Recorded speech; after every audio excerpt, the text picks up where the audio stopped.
Untuk berbincang pagi hari ini kita sudah terhubung melalui video conference ada Mas Andika Cipta Labora, analis dari PT Kanaka Hita Solvira. Selamat pagi Mas Andika. Halo, selamat pagi Mas Wiki. Baik, apa kabar Mas Andika? Semoga sehat selalu ya.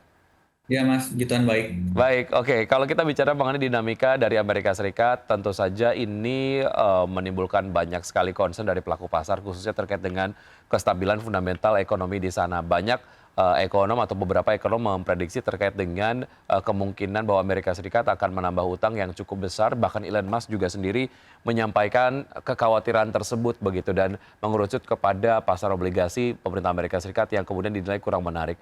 Bagaimana Anda melihat ini dan sejauh mana ini kemudian cukup menggambarkan fundamental ekonomi Amerika Serikat sebetulnya Mas Andika? Oke, kalau kita lihat memang untuk di Amerika sendiri ini ada RUU pajak dan belanja ya. Presiden Donald Trump ini yang lolos nih dari rapat Senat. Dan ini memungkinkan untuk negara Amerika Serikat sendiri ini menambah utang sebesar 3,3 triliun US dollar atau dirupiahkan sekitar kurang lebih 53.000 triliun nih. Nah, ini juga nantinya tentunya kan akan mencetak obligasi baru ya. Nah, ini menjadi tidak menarik nih obligasi di Amerika karena dengan adanya obligasi tambahan ini berpotensi akan membuat obligasi yang lama itu turun dan membuat obligasi ini rawan untuk tidak terserap karena terlalu banyak menerbitkan surat utang seperti itu, Hmm. Mas. Nah, kalau kita lihat juga ini fundamental Amerika berarti sedang tidak baik-baik saja ya, Mas. Kenapa kok dia secara logikanya saja kok menambah utang seperti itu ya? Karena kan kalau ada utang itu berarti negara harus siap untuk membayar bunga gitu ya kepada para investor yang membeli surat utang tersebut. Nah, ini juga kalau kita lihat ya, memang tren pengangguran di Amerika juga naik, berarti memang eh, situasi di Amerika, lapangan kerja sedang terbatas, dan pemerintah juga memberikan tunjangan untuk pengangguran naik nih per 14 Juni ya, Mas. Hmm. Gitu.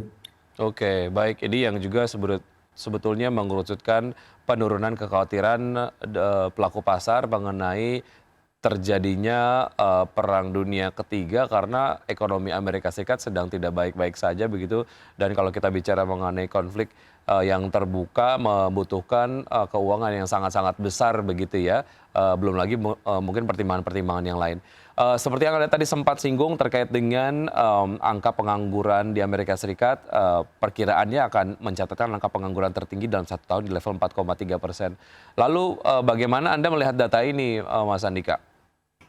Nah, kalau kita lihat kan Mas, ini akan ada potensi tren pengangguran tertinggi ya dalam 1 tahun terakhir di level 4,3%. Nah, tadi sudah sempat saya singgung ya, itu ya tunjangan pengangguran Amerika sendiri ini kembali meningkat nih ke level tertinggi sejak November 2021 menjadi 1,9 juta pada tanggal 14 Juni nih Mas. Nah ini kalau kita lihat tren pengangguran naik berarti The Fed ini harus segera nih untuk mengangkat suku bunga. Hmm. Supaya apa? Supaya kalau nanti suku bunga turun ya, membuat para investor yang tadi menanamkan modalnya di pasar uang seperti tabungan lalu juga deposito itu akan mengeluarkan uangnya lebih ekspansif ya Ya.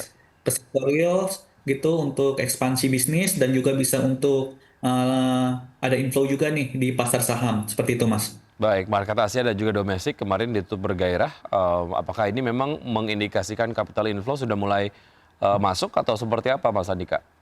Oh, kalau kita lihat sendiri di IHSG ya Mas, nampaknya untuk asing sendiri masih outflow ya. Kemarin Hmm. saja itu sekitar 550 miliar tuh Mas. Dan memang yang menekan IHSG kemarin ya, walaupun di zona hijau, itu saham-saham perbankan ya, seperti BRI itu net flow 496 miliar, lalu Bank Mandiri itu 110 miliar. Kalau kita lihat memang kemarin itu IHSG lebih didorong oleh saham konglomerasi Pak Prajogo Pangestu ya, yang memang CDIA ya, saham CDIA itu akan memulai penawaran umum tanggal 2 sampai tanggal 4. Nah, ini menjadi sentimen positif untuk saham-saham Pak Prajogo Pangestu itu mengalami kenaikan, dan juga kemarin juga IHSG didorong oleh saham-saham komoditas nikel ya, Hmm. yang di mana pada hari Minggu kemarin itu Pak Prabowo meresmikan proyek baterai EV di Karawang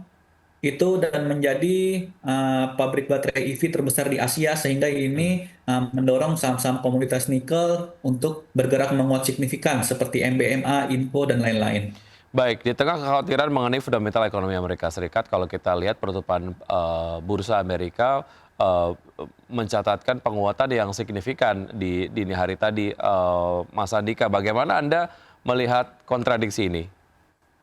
Oke, kalau kita lihat memang S&P 500 dan Nasdaq kembali menguat dan mencetak all-time high. Nah, Hmm. ini juga didorong oleh sentimen bahwa perang dagang akan segera berakhir karena Presiden Donald Trump dan pemerintah Amerika Serikat sendiri ini sudah banyak deal ya ke banyak negara terkait tarif, termasuk China, yang membuat para pelaku pasar juga semakin optimis terhadap perekonomian, dan juga kalau kita lihat situasi di Timur Tengah sekarang sudah lebih dingin ya, Ya. tidak ada baku tembak lagi seperti itu, dan itu juga menjadi katalis positif untuk indeks Amerika dan indeks global. Namun kalau kita lihat situasi ekonomi di Indonesia sendiri memang masih membuat khawatir untuk para pelaku pasar ya, seperti tren PHK masih banyak seperti itu, Mhm. sehingga daya beli masyarakat yang masih dikhawatirkan akan rendah karena banyak PHK seperti itu, Pak.